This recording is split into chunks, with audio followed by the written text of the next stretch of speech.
quem se conecta aos relacionamentos abusivos são 2 pilares. Eu vou ter que responder separando esses pilares. O primeiro grupo é o de pessoas que vêm de uma experiência abusiva familiar. Ele tem identificação com essa causa porque ele não tem critério de avaliação. Visto que ele nasceu num esquema familiar disfuncional, ele entende como natural viver essa experiência.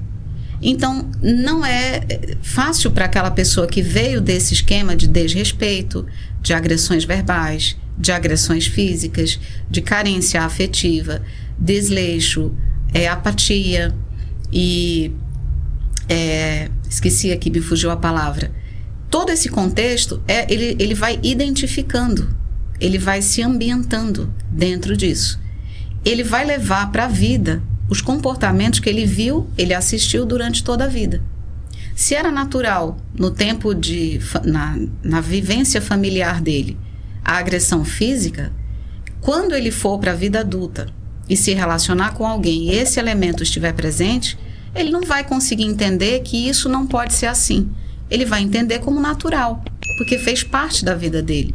Então, se o pai dele era assim, se o avô dele era assim, o tio dele é assim, a mãe dele era assim, por que ele vai entender que não pode fazer assim? Aí, esse é um viés. Sim. Dentro desse viés, é como se fosse uma árvore. Essa árvore tem o tronco, tem os galhos, tem as folhas, os frutos e assim por diante.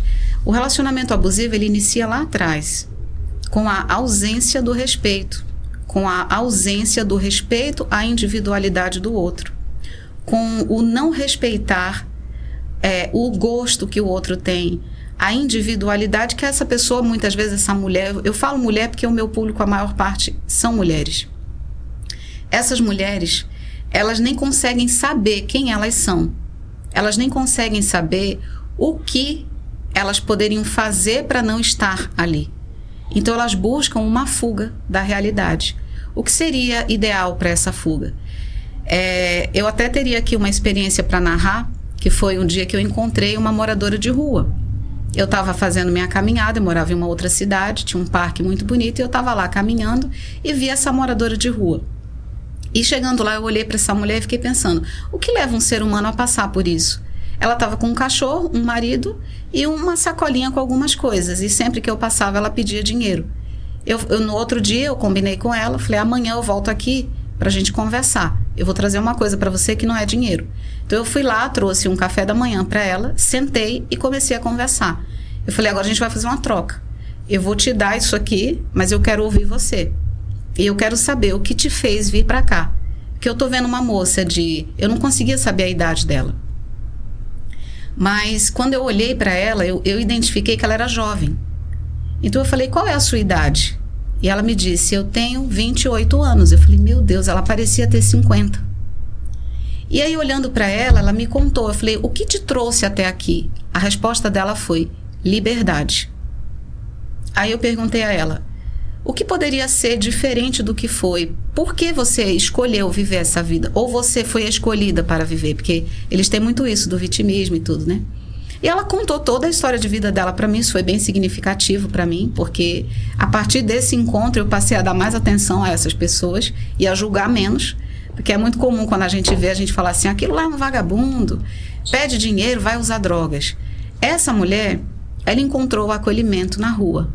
Isso me chamou muita atenção. E ali queimou dentro de mim um desejo, que é o de trazer informação.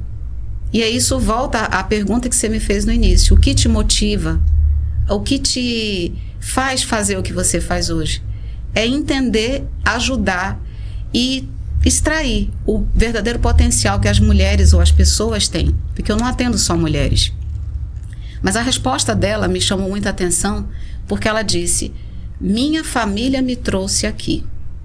Guarda esse ponto que a gente vai usar ele daqui a pouco. Como assim a sua família te trouxe aqui? Aí ela contou a história.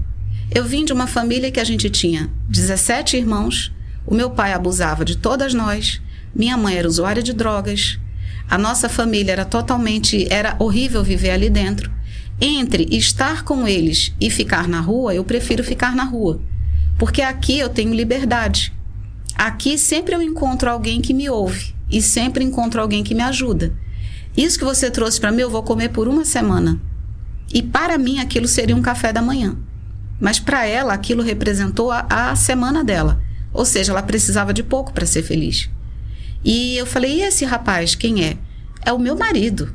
Falei, seu marido, e qual a idade dele? Também eles têm por causa do maltrato, eles perdem a aparência muito rápido. E um cachorro. O cachorro foi o que me impressionou, porque tudo que ela comeu, ela dividia com o cachorro. Generosidade, bondade. Ou seja, ela não é o que as pessoas acham que ela é.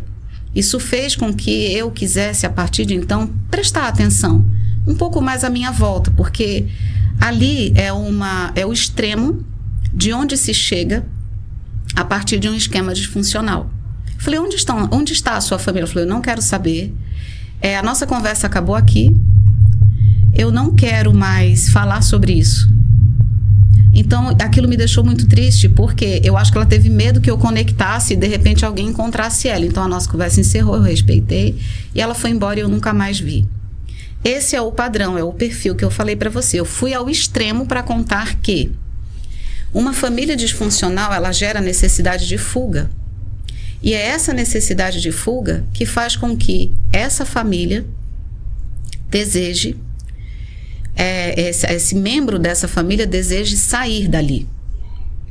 E para sair dali, ele vai procurar o caminho que encontrar. Às vezes esse caminho é um casamento. Às vezes esse caminho é se acoplar a alguém que parece entender o que ela sente, porque também vem de um esquema disfuncional. E aí eu chamo de abusador e abusado associado LTDA, porque vira uma espécie de empresa, onde o abusado, ele dá poderes plenos ao abusador. E o abusador se aproveita do fato de que aquela pessoa vive essa dor ou experiência.